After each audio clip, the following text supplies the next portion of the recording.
Saudara sekalian, kita melihat satu bagian Alkitab dari Injil Matius pasal yang ke-16 ayat ke-21 sampai ayat yang ke-28. Saya akan bacakan untuk kita semuanya. Saudara sekalian, Injil Matius pasal yang ke-16 mulai dari ayat yang ke-21.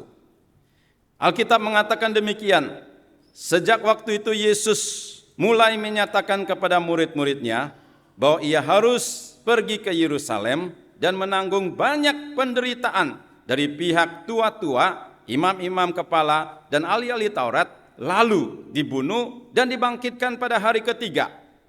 Tetapi Petrus menarik Yesus ke samping dan menegur dia, katanya, "Tuhan, kiranya Allah menjauhkan hal itu. Dan hal itu sekali-kali tidak akan menimpa engkau." Maka Yesus berpaling dan berkata kepada Petrus, "Enyala iblis, engkau suatu batu sandungan bagiku, sebab engkau bukan memikirkan apa yang dipikirkan Allah, melainkan apa yang dipikirkan manusia." Lalu Yesus berkata kepada murid-muridnya, "Setiap orang yang mau mengikut aku, ia harus menyangkal dirinya, memikul salibnya, dan mengikuti aku. Karena barang siapa mau menyelamatkan nyawanya, ia akan kehilangan nyawanya. Tetapi barang siapa kehilangan nyawanya karena aku, ia memperolehnya. Apa gunanya seorang memperoleh seluruh dunia, tetapi kehilangan nyawanya? Dan apakah yang dapat diberikannya sebagai ganti nyawanya? Sebab anak manusia akan datang dalam kemuliaan Bapanya, diiringi malaikat-malaikatnya, pada waktu ia membalas setiap orang menurut perbuatannya. Aku berkata kepadamu, sesungguhnya di antara orang yang hadir di sini, ada yang tidak akan mati sebelum mereka melihat anak manusia datang sebagai raja dalam kerajaannya." Saudara sekalian, Yesus datang ke dalam dunia memiliki satu misi yang sangat penting, yaitu menyelamatkan saudara dan saya dari dosa, mendamaikan hidup kita dengan Tuhan, memberikan kita satu masa depan, hidup yang baru, dan hidup yang mulia dan kekal. Saudara sekalian, visi ini besar, tugas ini mulia, tetapi saudara sekalian, tugas ini begitu berat dan sulit dilakukan. Harus melalui satu penderitaan yang besar, harus mengalami satu kematian, dan harus mengalami satu penderitaan yang luar biasa. Waktu Yesus lahir ke dalam dunia, apakah dia tahu visi ini? Tahu sekalian. Waktu Yesus sedang melayani, dia menyembuhkan orang, melakukan mujizat, menghadirkan kerajaan Allah di dalam dunia ini. Dia dieluk-elukan sebagai Raja Israel, Raja kemenangan yang melakukan mujizat besar, yang menggemparkan dunia sekalian. Saudara sekalian, apakah pada saat itu dia mengerti bahwa dia datang untuk mati dan harus menanggung penderitaan di kayu salib? Saudara sekalian, dia mengerti. Oleh karena itu, sebelumnya dia naik kayu salib, dia memproklamirkan dirinya bahwa dia akan mengalami kematian. Ini belum dia naik kayu salib sekalian, tetapi dia memberitahukan dulu kepada muridnya dan semua pengikutnya. Sejak waktu itu Yesus mulai menyatakan kepada murid-muridnya bahwa dia harus pergi ke Yerusalem.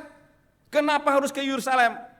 Karena di sanalah dia akan dihukum, karena di sanalah akan terjadi penyalipannya, maka dia harus ke Yerusalem dan menanggung banyak penderitaan dari pihak tua-tua, imam-imam kepala, ahli Taurat. Lalu apa? Dibunuh, tetapi bangkit pada hari yang ketiga. Saudara sekalian, kenapa harus salib? Kenapa harus dibunuh sekalian?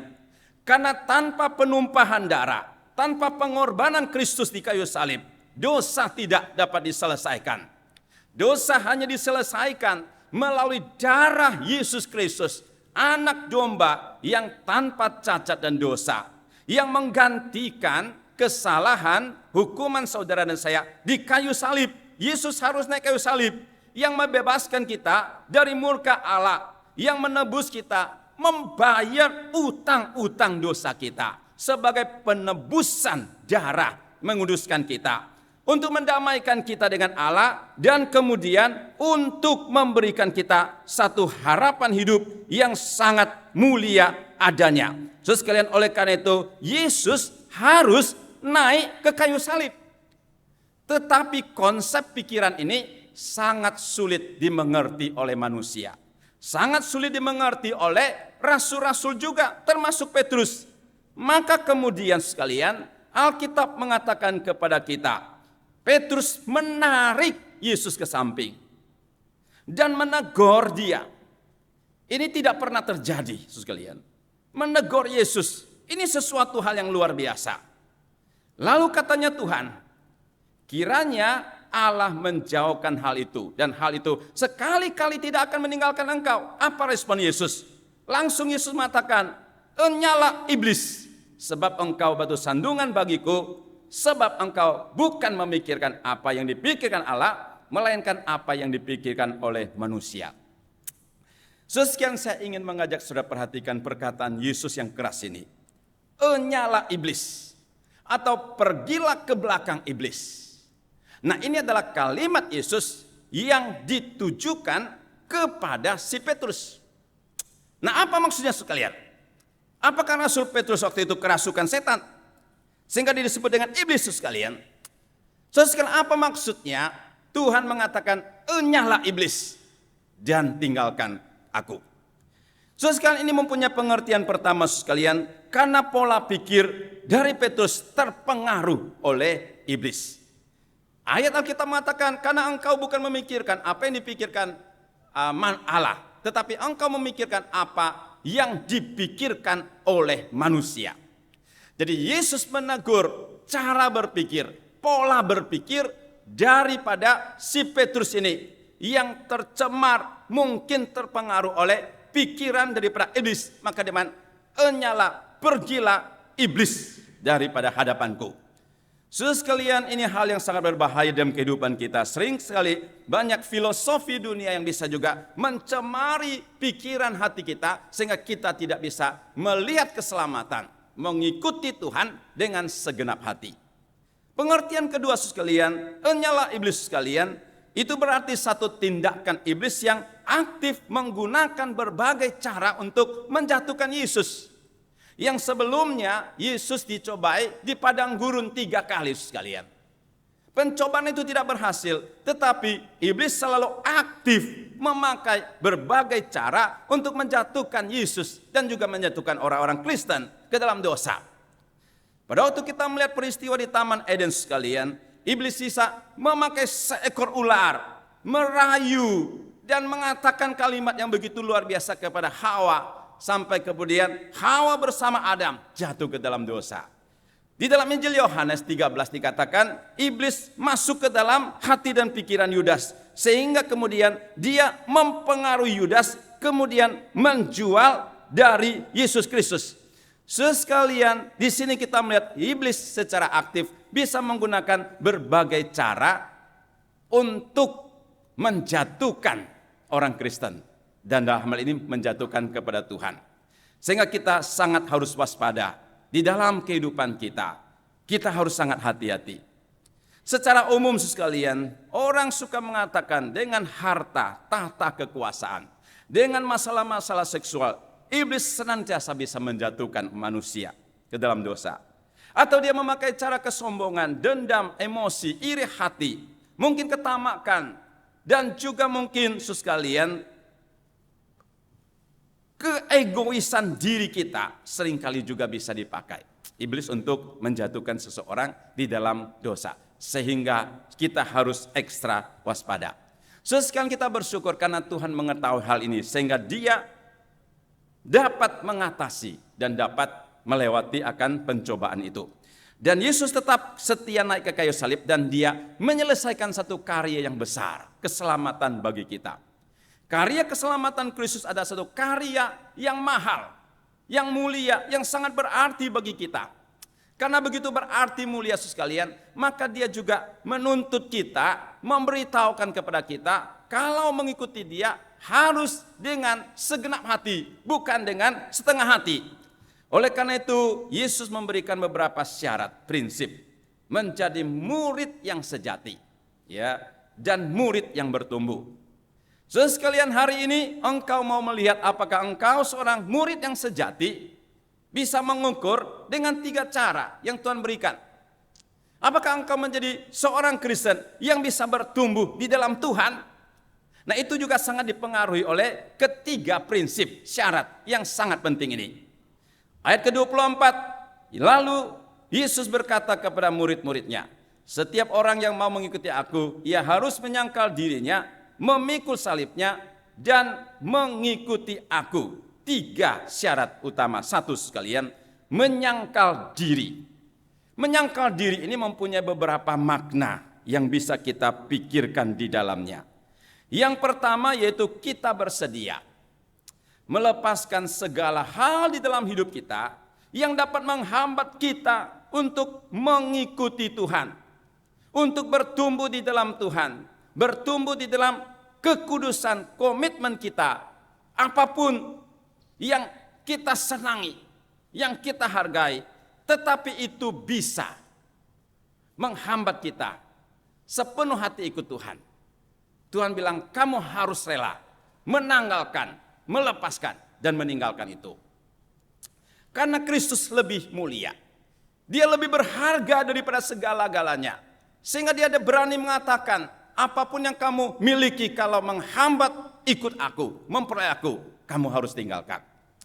Penafsir Alkitab mengatakan sekalian, bahasa Tuhan Yesus di sini itu bisa disamakan dengan bahasa Rasul Paulus di dalam Filipi 3 ayat 7 dan 8. Di sana Paulus mengatakan, tetapi apa yang dahulu merupakan keuntungan bagiku, sekarang ku anggap rugi karena Kristus.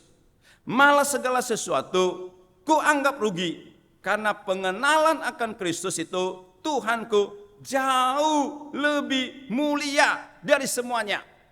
Oleh karena Kristus, aku melepaskan semuanya itu, menganggapnya sampah supaya aku memperoleh Kristus. Ini adalah perjalanan rohani daripada Rasul Paulus. Setelah dia mengenal, mengikuti Tuhan, dia melihat segala sesuatu dulu yang begitu berharga, bahkan sebagai sampah, merugikan dia. Karena mengenal Kristus itu jauh lebih berharga dari segalanya.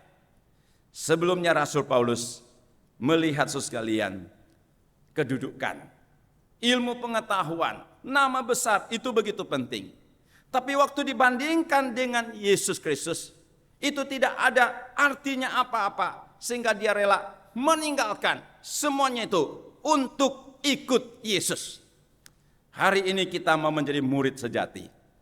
Hari ini kita mau menjadi orang Kristen yang bertumbuh sekalian. Kita harus bisa melihat Yesus lebih berharga dari segala-galanya. Kalau di dalam hari ini ada harta, kesenangan dunia, ada nama besar atau hobi saudara, kekayaan bisnis saudara yang bisa menghambat saudara untuk mengikuti Tuhan. Tuhan mengatakan engkau harus memilih Yesus atau kesenangan dunia. Yang kedua sekalian, menyangkal diri itu artinya bersedia mengatasi segala bentuk daging kebiasaan buruk di dalam diri kita dengan cara tunduk kepada kuasa firman supaya kita dapat hidup, supaya kita jangan hidup di dalam dosa. Sekalian, waktu kita menjadi murid Tuhan, kita juga menyadari bahwa di dalam diri kita masih ada dosa, kebiasaan buruk, kebiasaan daging yang sedang mengikat kita. Nah, di situ kita harus berusaha mengatasinya, mematikan sifat daging di dalam diri kita. Itu artinya menyangkal diri. Galatia 5 ayat 24 mengatakan, barang siapa menjadi milik Kristus Yesus, ia telah menyalibkan dagingnya dengan segala hawa nafsu dan keinginannya. Artinya orang yang di dalam Kristus dimampukan Tuhan untuk mengatasi, untuk menyalibkan, untuk mematikan segala keinginan daging di dalam dirinya. Apakah bentuk keinginan daging itu sekalian? Percabulan, hawa nafsu, penyembahan berhala, perselisihan, iri hati, amarah, kepentingan diri sendiri, roh pemecah, kemabukan, pesta pora. Alkitab semua itu adalah kedagingan yang seringkali mengikat hidup kita. Tetapi karena kita di dalam Kristus, kita rela menanggalkan, mematikan, menyalibkannya. Kita baru bisa mengikuti Tuhan dengan leluasa. Yang ketiga, saudara sekalian, menyangkal diri artinya meninggalkan diri sebagai pusat hidup, diganti dengan Kristus sebagai pusat hidup yang baru di dalam diri kita. Sebab kamu telah mati dan hidupmu tersembunyi bersama dengan Kristus Yesus di dalam Allah. Kita telah mati terhadap dosa, hidup kita yang lama, dan kita mengundang Yesus tinggal di dalam hati kita. Bukan saja tinggal di dalam hati kita, tetapi juga memerintah, menuntun hidup hati kita. Saudara sekalian, apabila saudara adalah murid Kristus, engkau rela meminta Tuhan yang menuntun hidupmu dan meminta Tuhan memimpin jalan hidupmu. Diumpamakan sekalian, saudara punya mobil dan kunci mobil engkau rela serahkan kepada satu orang untuk membawa mobil itu sekalian. Artinya hak kekuasaan itu kita serahkan kepada seseorang. Demikian hati hidup kita sekalian. Kalau kita adalah murid Tuhan, Tuhan bilang, serahkanlah ya hak kepemimpinan di dalam hati hidupmu kepada Tuhan dan Dia akan memimpin jalan kehidupan kamu. Satu lagi sekalian, menyangkal diri itu bisa berarti sekalian memperhatikan kepentingan orang lain lebih daripada memperhatikan kepentingan diri kita sendiri. 1 Korintus 10 ayat ke-24 berkata, jangan seorang pun yang mencari keuntungannya sendiri, tetapi hendaklah tiap-tiap orang mencari keuntungan orang lain. Ini adalah satu sikap hidup yang luar biasa. Ini adalah satu sikap hidup yang diteladankan oleh Yesus kepada kita. Dia bukan hidup untuk dirinya, tetapi dia rela hidup untuk orang lain. Bahkan dia rela menggantikan kematian orang lain. Bahkan dia rela melayani orang dengan segenap kekuatannya sekalian. Yesus tidak hidup untuk dirinya sendiri, tapi dia rela hidup untuk orang lain. Artinya dia berani menyangkal kepentingannya sendiri. Dia rela berani melepaskan kepentingannya sendiri supaya bisa memperhatikan kepentingan orang lain. Pada waktu hati kita tertutup untuk orang lain, pada waktu hati kita tidak bisa mengerti, merasakan penderitaan, kesulitan orang lain, sekalian mungkin kita sulit menyangkal diri. Kita sulit dalam arti bisa hidup untuk orang lain, memahami, mengerti penderitaan orang lain. Tapi waktu Yesus mengatakan, hendaklah engkau menyangkal dirimu, artinya engkau membuka hatimu, bukan hanya memperhatikan dirimu sendiri, tetapi juga memperhatikan kepentingan orang lain. Beberapa cara yang bisa kita pakai untuk kita melatih bagaimana kita bisa menyangkal diri kita. Sekalian pertama melalui doa puasa. Saudara mengambil waktu tenang di hadapan Tuhan, mengintrospeksi di hadapan Tuhan. Adakah di dalam hidupmu pada hari ini ada hal-hal yang menghambat engkau mengikuti Tuhan dan engkau bersedia meninggalkannya? Atau saudara melatih diri untuk memperhatikan orang lain, belajar diri untuk melatih diri untuk memberi kepada orang lain. Sekalian ini juga merupakan satu proses kita menyangkal diri, tidak hanya hidup untuk diri sendiri. Kita bisa menjadi berkat untuk orang lain, bisa mempengaruhi hidup orang lain apabila hati kita terlebih dahulu ya kita itu terbuka untuk orang lain, perhatikan orang lain. Dan kita juga bisa senantiasa belajar hidup sederhana ya, melihat kepentingan orang lain lebih daripada kita sendiri. Adalah satu proses kita bisa menyangkal diri di hadapan Tuhan. Yang kedua sekalian, Tuhan mengatakan memikul salib ya. Memikul salib itu artinya memiliki hati yang rela menderita karena taat kepada Kristus, atau karena demi mengikuti Kristus kita rela menanggung kesulitan atau bahkan penderitaan ya, atau bahkan siksaan. Perjalanan hidup mengikuti Tuhan bukanlah perjalanan hidup yang gampang sekalian. Banyak tantangan yang mungkin kita bisa hadapi. Di situ kita perlu menyangkal diri. Di situ kita perlu memikul salib. Rela bayar harga.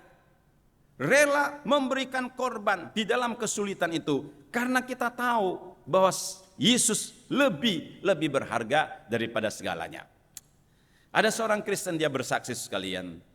Dia dilahirkan di dalam keluarga non-Kristen. Tetapi kemudian dia percaya kepada Tuhan. Hanya dia yang percaya kepada Tuhan seorang diri dalam keluarga. Lalu dia tidak diterima oleh orang tuanya. Dia diusir keluar daripada rumahnya. Nah, waktu dia diusir oleh keluarga dari rumahnya sekalian, dia harus memilih, apakah saya tetap memegang iman kepada Kristus, mengikuti dia, atau saya memilih tetap tinggal di dalam rumah, menikmati segala fasilitas di dalam rumah ini. Ini satu pergumulan sekalian. Akhirnya dia memegang imannya kepada Kristus, meninggalkan rumah itu dengan segala fasilitasnya. Tetapi di pihak lain dia tetap mengasihi orang tuanya, dia tetap mengasihi anggota keluarganya. Dia ingin membangun relasi baik kembali dengan orang tuanya. Bagaimana saudara sekalian, dia sudah diusir tinggal di luar, masih bisa membangun relasi kembali dengan keluarga dan orang tuanya. Nah, dia bersaksi sekalian. Dia mengatakan untuk membangun relasi kembali, mempertahankan imannya, membuktikan bahwa dia itu sungguh mengikuti satu jalan yang benar. Dia harus melakukan 10 kali kebaikan. 10 kali kebaikan maksudnya. 10 kali lebih baik daripada sebelumnya maksudnya sekalian.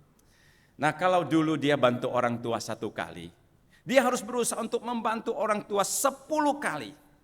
Kalau dulu dia bisa mengucapkan salam ataupun kata-kata penghiburan kepada orang tuanya, sekarang dia harus berusaha 10 kali lebih baik, lebih banyak perhatikan ke orang tuanya. Dengan demikian kemudian dia baru bisa membangun satu relasi kembali dengan orang tuanya. Sekian, ini namanya salib. Ini namanya beban yang harus kita pikul demi iman kita, demi kita mengikuti Tuhan. Waktu saya di seminari, ada seorang teman saya bersaksi sekalian. Dia dipanggil oleh Tuhan menjadi hamba Tuhan, tetapi orang tuanya tidak setuju. Maka dia harus dikeluarkan daripada rumahnya dan putus relasi dengan orang tuanya. Dia merasa sedih sekalian. Tetapi di satu pihak, dia harus memenuhi panggilan Tuhan untuk menjadi hamba Tuhan. Saudara sekalian, karena ikut Tuhan, dia tahu ini lebih berharga, lebih penting dari segalanya. Sehingga dia harus bayar harga. Saudara sekalian, ini namanya pikul salib. Di dalam perjalanan kita setiap orang ada beban salib tertentu yang harus kita pikul. Nah, kalau kita tidak mengenal Yesus dengan mendalam, kalau kita tidak mengerti keselamatan itu lebih berharga daripada segalanya, seringkali kita mengeluh, kita memberontak, kita tidak terima saudara sekalian. Karena kesulitan-kesulitan yang harus kita hadapi karena kita orang Kristen mengikuti Tuhan. Jadi Yesus jauh sebelumnya sudah kasih tahu kita, hidup ikut Dia, harus rela memikul salib, menanggung beban yang harus kita hadapi. Seorang misionari dari Taiwan sekalian, dia adalah seorang pilot dari Angkatan Udara negara Taiwan. Tapi kemudian dia terpanggil menjadi seorang hamba Tuhan. Dan dia mengatakan, Tuhan, saya bersedia melayani Engkau sebagai seorang misionari. Dia berdoa, Tuhan, di mana saya harus melayani Engkau? Setelah berdoa sekalian, dia mendapat bimbingan Tuhan, pergi ke negara Indonesia, satu bangsa yang besar, banyak penduduknya di sana. Dia bilang bersedia Tuhan. Tetapi Indonesia di mana, kota apa? Di Kalimantan Tengah, siap dia bilang Tuhan. Dan kemudian segala prosedur dia lakukan sekalian, dia mulai menjalankan misinya. Dia mengatakan dia mulai terbang dari kota Taipei ke Jakarta dengan Boeing pesawat besar sekalian, mendarat di Jakarta. Lalu kemudian dari Jakarta ke ibu kotanya Kalteng sekalian, dengan pesawat yang lebih kecil, mungkin 100-an orang sekalian. Nah, sampai di ibu kotanya, dia harus masuk ke desa di desa-desa lainnya itu, sekalian dengan pesawat capung yang hanya bisa beberapa orang. Dan waktu terbang di atas itu bisa goyang sana kemari sekalian. Walaupun dia adalah seorang pilot, dia juga gemetar karena pesawat yang kecil itu. Dia harus turun sekalian ke tengah-tengah lingkungan hidup yang dia asing. Belajar bahasa, membedakan antara kelapa dengan kepala itu sekalian. Dia harus berbulan-bulan belajar sekalian. Dan dia harus mengikuti tradisi dan sebagainya. Sekalian ini beban. Ini ada satu panggilan di mana dikatakan rela memikul salib untuk Tuhan, sekalian. Rela membayar harga untuk iman, karena iman kita itu berharga, keselamatan kita lebih penting daripada segala-galanya. Sekalian, kehidupan kita mungkin masing-masing mempunyai salib yang khusus sekalian. Mungkin itu adalah salib rumah tangga kita yang senantiasa bisa menghambat kita mengikuti Tuhan. Mungkin beban salib kita itu di dalam pekerjaan bisnis kita. Relasi kita dengan sesama, relasi dengan masyarakat sekalian. Sekalian, jangan karena ada kesulitan itu kita menanggalkan iman kita, melepaskan iman kita. Tetapi Yesus mau kita tetap setia, teguh, ya. Dan Tuhan mengatakan, barang siapa yang rela mati atau meninggalkan nyawanya untuk Tuhan, maka dia akan mendapatkan hadiah berkat kembali yang jauh lebih sempurna. Sekalian, yang ketiga, Tuhan mengatakan mengikut aku. Mengikut aku itu artinya mengikuti pola hidupnya Yesus Kristus. Kita menjadi murid Kristus artinya kita meneladani pola hidup. Bagaimana cara Yesus hidup, begitulah kita harus hidup. Yesus hidup penuh dengan kasih, peduli kepada sesama. Dia taat kepada kehendak Allah Bapa, sekalipun harus naik ke kayu salib. Hidupnya memelihara kekudusan, setia menjalankan tugas yang Tuhan berikan, dan juga memberikan diri kepada sesama. Ini adalah satu pola yang Yesus hadirkan di dalam diri kita, supaya kita mengikutinya. Nah, ini namanya mengikuti, menjadi murid Tuhan. Salah satu faktor utama kenapa Yesus harus hadir di dalam dunia, punya darah daging, hidup di dalam sejarah manusia ini. Selain untuk menggantikan kesalahan dosa kita, dia juga menghidupkan satu pola hidup kerajaan Tuhan di tengah-tengah kita. Mengikuti pola hidupnya juga berarti kita harus mengikuti pengajarannya. Yesus memberikan berbagai pengajaran di dalam kehidupan kita ini sekalian. Melalui 4 Injil, bahkan melalui bagian Alkitab yang lain, mencatat tentang pengajaran Tuhan. Kita harus dengan teliti memahami apa yang Yesus ajarkan. Kita baru bisa jalankan. Jadi seorang murid adalah seorang yang belajar, mengerti apa yang Tuhan sabdakan. Kalau kita tidak mengerti, bagaimana kita bisa mengikuti dia seturut dengan kehendak dia. Jadi waktu Yesus mengatakan mengikuti dia artinya kita belajar, bersedia belajar apa yang Tuhan perintahkan kepada kita. Satu bagian terakhir yang saya sebut dengan rahasia rohani, melepaskan untuk memperolehnya. Matius 16 ayat ke-25 mengatakan, karena barang siapa yang ingin menyelamatkan nyawanya, ia akan kehilangan nyawanya. Tetapi barang siapa kehilangan nyawanya karena aku, ia akan memperolehnya. Seringkali ini juga disebut dengan paradoks rohani. Kelihatannya bertentangan, tetapi di dalamnya ada kebenaran rohani yang luar biasa. Di dalamnya ada satu berkat yang sangat luar biasa. Tuhan mengatakan kalau kamu mau menyelamatkan nyawamu, engkau akan kehilangan nyawa. Apa maksudnya sekalian? Orang yang ingin menyelamatkan nyawanya adalah orang yang ingin mempertahankan hidup duniawinya. Hidupnya yang lama, kesenangan duniawi yang dipertahankan. Tetapi akibatnya dia akan kehilangan nyawa hidup yang sesungguhnya, yaitu hidup yang baru, hidup yang mulia di dalam Tuhan. Sebaliknya sekalian, barang siapa rela kehilangan nyawanya karena aku, Tuhan mengatakan, ia akan memperoleh nyawa itu. Kita rela melepaskan kemauan kita, segala keinginan daging kita, hidup dunia ini, lepaskan untuk Tuhan karena Tuhan, kita akan memperoleh hidup nyawa yang mulia dan indah. Saudara, hari ini pilih yang mana sekalian? Mempertahankan hidup yang sekarang nyawa, kehilangan hidup yang mulia yang kekal, atau saudara rela hilang, lepaskan semua ikatan dunia dosa yang tidak ada gunanya, supaya mendapatkan hidup yang baru, yang kekal, yang jauh lebih mulia. Ini adalah satu keputusan.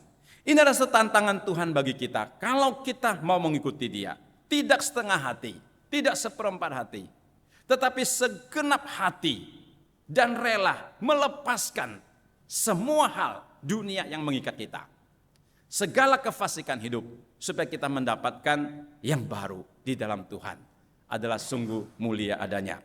Sekalian, proyek ketaatan kita hari ini. Pertama, mari kita menguji diri kita.